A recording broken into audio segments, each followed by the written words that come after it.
اللہ الرحمن الرحیم۔ السلام علیکم ناظرین، محبت میں کامیابی اور محبت کی شادی کرنا موجودہ وقت میں ہر نوجوان کا مسئلہ ہے، جس کی وجہ سے اسے بہت سی گھریلو مخالفت اور الزامات کا سامنا کرنا پڑتا ہے، کیونکہ والدین محبت کی شادی کی اجازت نہیں دیتے اور اولاد ماں باپ کی پسند سے شادی نہیں کرنا چاہتی۔ اس مسئلے کی وجہ سے والدین اولاد کے خلاف ہو جاتے ہیں اور اولاد والدین کو برا سمجھتی ہے۔ یہ حالات آج کل ہر دوسرے گھر میں دیکھنے کو مل رہے ہیں، لہٰذا آج کی اس ویڈیو میں ہم آپ کو محبت میں کامیابی کا وظیفہ آیت الکرسی بتائیں گے۔ یہ وظیفہ آپ نے ایک ہی دن کرنا ہے۔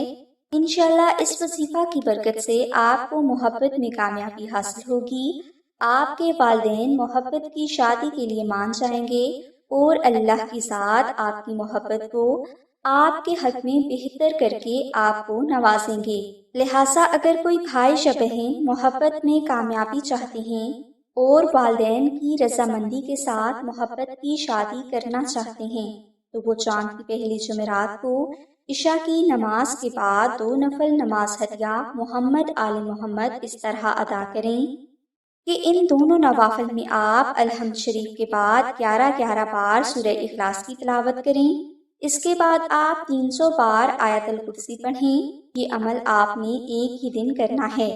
اس کے بعد آپ روزانہ 14 بار آیت الکرسی اور 10 بار درود ابراہیمی پڑھنے کی عادت ڈال لیں۔ انشاءاللہ اس وظیفہ کی برکت سے آپ کی پسند کی شادی میں حائل ہر رکاوٹ دور ہو جائے گی اور آپ کی جلدی شادی ہونے کے لیے بھی غیبی اسباب پیدا ہو جائیں گے۔